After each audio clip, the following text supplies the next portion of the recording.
Welcome everyone, Questini here with a discussion about the Chaos Dwarves. I have here a vanilla campaign as Dwarves of the Ashen, and oh my, has this been an experience. Oh yes, Grumgor is coming. I'll get into why he's coming in just a moment. I blame Astrogoth. It really is his fault and no one else's. Though I kind of messed up this campaign in multiple ways. I thought, oh, I'll get a good relation with Clan Moors, I'll get a good relation with Clan Verms. Yeah, that kind of didn't work out, because Clan Verms and Queek just don't like each other. Skaven hating Skaven, not the surprise. But regardless, let me talk about the Chaos Dwarves and why they are one of the best races in the entire game. Like, there are 3 races that I consider the finest in the game.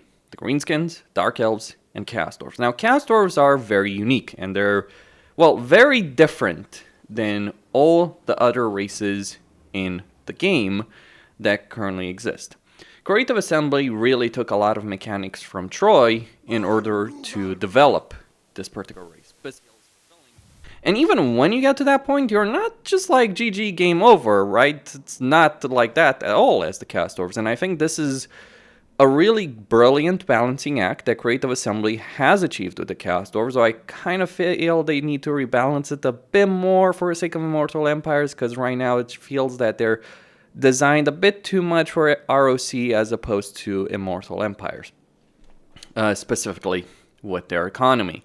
This is turn 40, and as I've stated in many videos on this channel, the meat of a campaign is between turn 1 and 60, at most. I'm kind of getting to that point of getting very, very close to winning this campaign, though I did just post a video today as the Dwarves where I had actually achieved a lot more in a Dwarven campaign than in a campaign over here as Drazov. See, the Chaos Dwarves are not an instant power race. They're a race that grows stronger as you play them, if you play them correctly. But there's plenty of opportunities for all of it to come crashing down in your campaign. And that's the great thing. They are a powerful race, but they're also a race of vulnerabilities. They are not pay to win. There's a portion of people that argue that Chaos Dwarves are pay to win because they look at individual units, oh, these units are strong, but they ignore the severe limitations that do exist in both multiplayer and in a campaign with respect to the Chaos Dwarves, and the issues that come for the Chaos Dwarves as a result of that. And that's what makes the Chaos Dwarves great. They have the power, but they also have certain limitations. It's not the same situation as the Tomb Kings or Beastmen, because the Tomb Kings and Beastmen recruit utter rubbish if you don't increase the unit caps, whereas with the Chaos Dwarves, you do have some decent units available for recruitment in a campaign, specifically the Hobgoblins, which you can recruit from Tier 1, so you got all the Hobgoblin infantry, archers, cutthroats, sneaking gits, and of course you get laborers in every settlement. But while these units are significantly better than what the Beastmen and Tomb Kings can recruit, they're only really great in a campaign up until like turn 10 or so. Then they start falling behind. So Chaos Dwarves have a power gap between, let's say, turn 10 and around turn 30, 40. Depends on how your campaign has been playing out so far. If your campaign goes brilliantly, you can achieve it faster, but if you're struggling in a campaign, and make no mistake, you will certainly struggle in a Chaos Dwarf campaign, one way or another, it can be delayed. The reason it can be delayed is because the Chaos Dwarves have a complex economy. They need laborers to get the resource production going for the mines. So they need to constantly fight battles in order to generate materials. Those materials are used to power the factories. The factories produce armaments and also produce a good amount of income. Chaos Dwarves actually don't have a great economic output in terms of gold, though they can certainly support all their armies. Many of their buildings do require materials and armaments. Some buildings, including the mines, do require gold, and I feel like the cost of gold for these mine shafts can be rather absurd in certain ways, like tier, like if we're looking at mineshaft tier, it can be 5,000 gold for an economic building to generate 400 materials. But this is kind of balanced by the fact that, well, a tier 3 mineshaft is going to require 500 workers constantly in the province, and maintaining 500 workers across the vast array of territory is certainly no small feat during the course of a campaign. So it is a limitation, but it's actually a limitation that is very well put together. Because yeah, they impose a goal limit, but the tier 1 mineshaft is not necessarily too bad in a campaign. They still generates 200 materials. So while you're not generating 400, you can certainly generate a good amount with tier 1. And if you're just going to go to tier 3, well, surprise, surprise, you will run out of workers very, very quickly. So that is the balancing act. The balancing act between these various resources. Materials are used to upgrade the provincial capitals, the main building, in order to get access to all the other buildings. A lot of advanced military buildings, actually all advanced military buildings, require armaments, and quite a good amount of them. A lot of economic building in provincial capitals require armaments. The factories, the buildings and factories require materials. So you require a lot of materials for economic buildings, with the exception of the mine, but the mine income is not particularly that great. It's not going to generate a huge amount of gold. So you're constantly playing a campaign where you're engaged in this balancing act. As a result of this balancing act, your entire economy is vulnerable. Because, for instance, I have Grimgor coming in here. He's going to take the Sentinels. That's not in dispute. And when he does take the Sentinels, he's going to drop my raw material production by 800 points. So he's going to cut it in half just by one settlement. Now, it's especially great settlement because it's got the marble quarry and it's got a tier 2 mineshaft. I can build another one over here, but you understand where I'm getting at over here. Your economy is vulnerable. Even if you have a small empire or a big empire, it is vulnerable.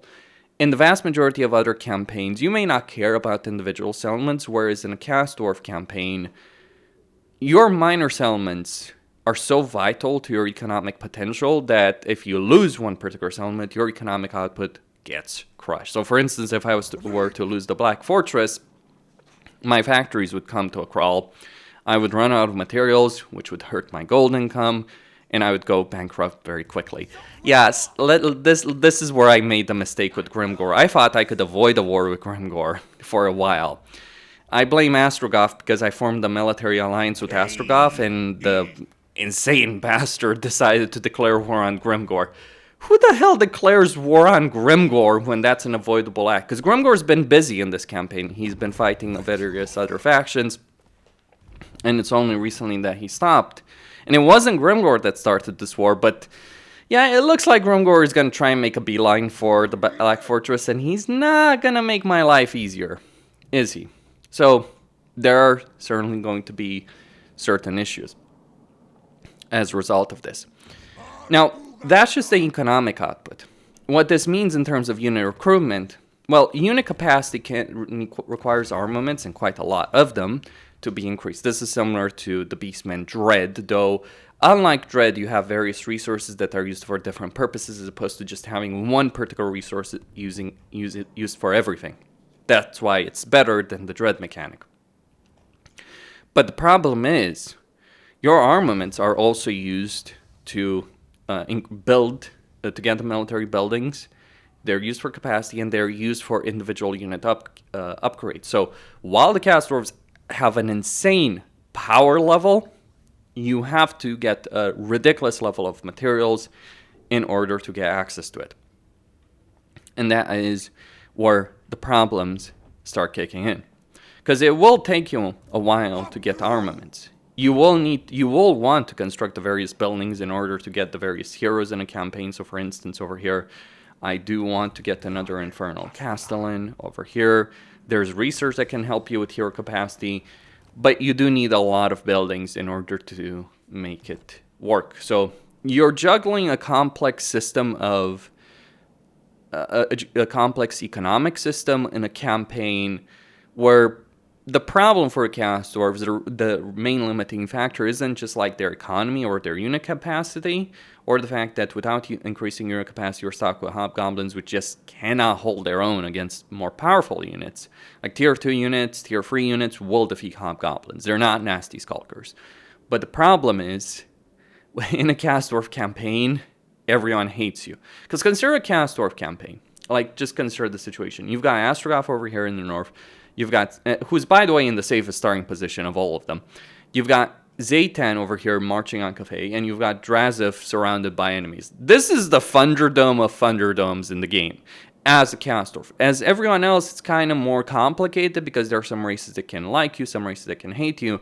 Whereas almost everyone around you, certainly the main factions, do hate you as the Chaos Dwarves. Because the Chaos Dwarves managed to do something that I don't think anyone else manages to do.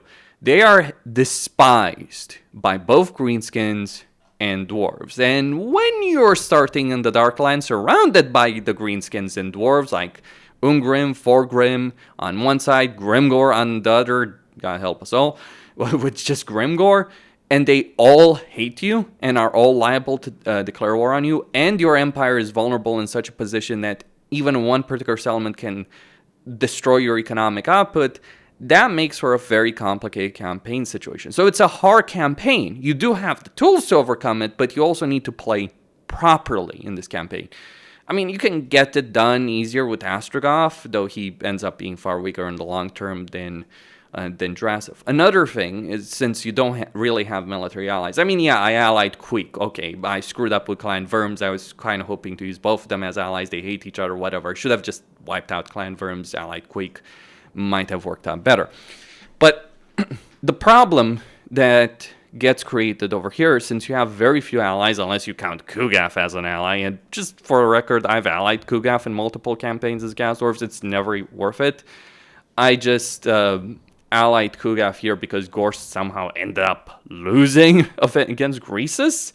Yeah, against Greasus. Like, Grimgor annihilated Greasus, but Greasus killed Gorst. Don't ask me how that happened. I'm kind of still trying to figure that out myself. Don't know. But the problem is you're vulnerable. You've got a vast stretch of territory. You do need a lot of territory to get your economic output in order. You can't turtle as the Chaos Dwarves. You need factories. You need outposts for resources. You need to expand. You need to deal with factions. You can't just sit on your ass and let your enemies come to you. Though certainly to an extent with Drazif, with the nuclear weapon that he has in the Black Fortress, that can work to some extent. But at the same time, you do need to expand if you're going to get any powerful army, or you will just flat out fall behind compared to other races. And that's what makes them great, this kind of juggling act that you have between resources, diplomacy, unit capacity that you constantly have to deal with in a Chaos Dwarf campaign. You've got a lot of power at your disposal, as I stated. But again, it's not free power, it's power you're going to have to work your ass for.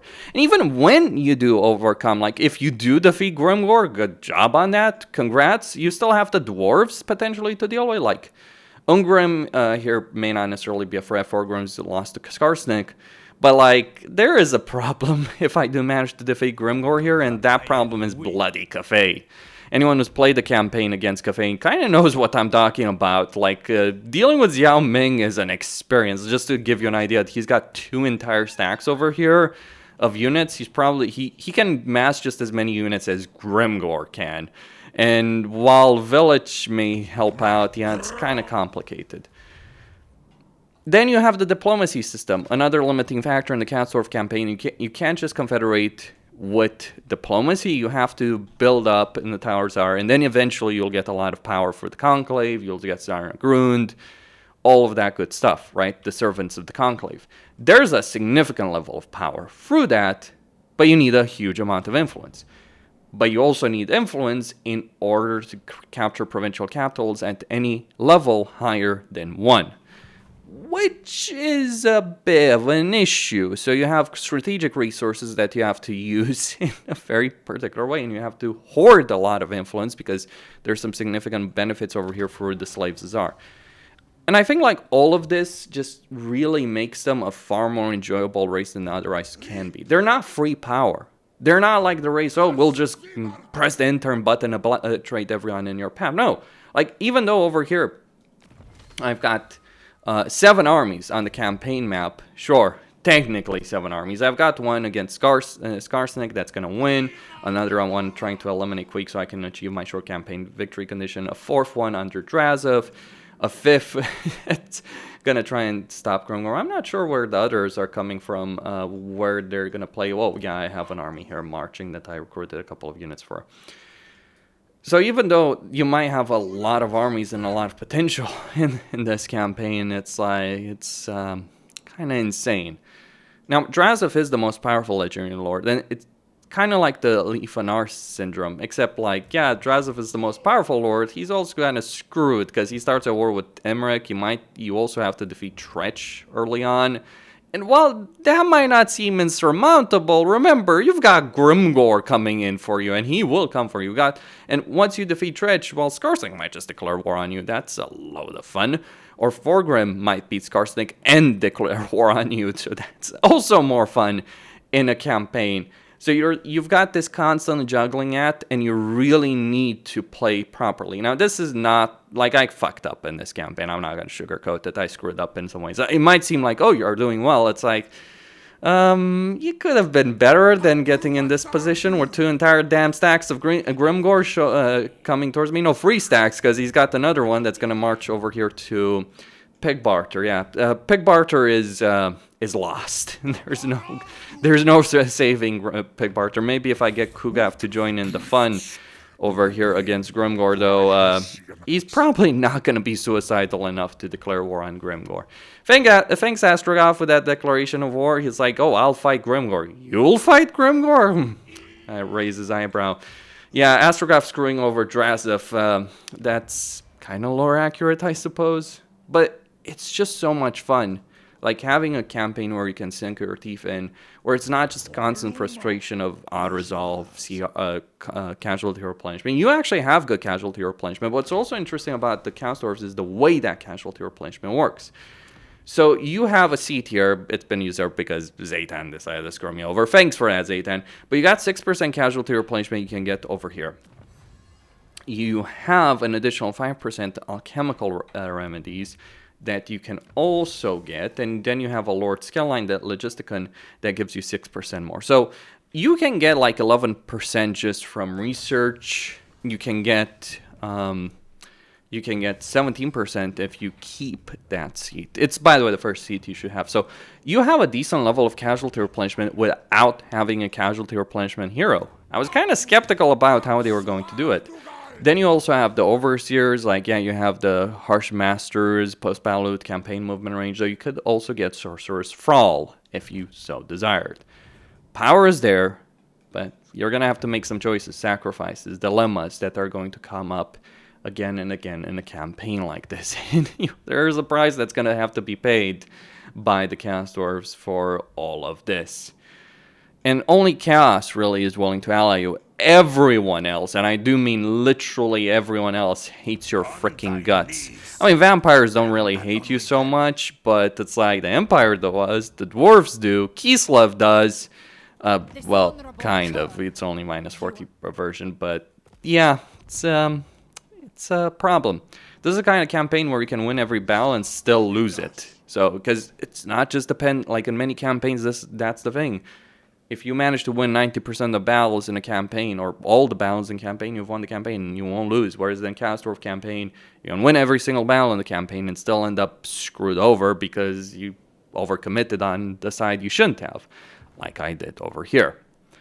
And that is a lesson to be learned. And that's what makes it a great race. A race that pushes you as a player to think more like, oh, just smash, smash, smash, right? Like win every single battle. Go without any kind of logic or any kind of thinking on that. You know, you have to think things through. You have to build your economy. You have to build your armies. You have to decide, okay, how am I going to expand? How am I going to protect my western flank from dwarves while dealing with Grimgor? Or how am I going to expand in the west while holding Grimgor back? I kind of had the plan on that until Astrogov blew it up. Thanks. Yeah, that's very appropriate.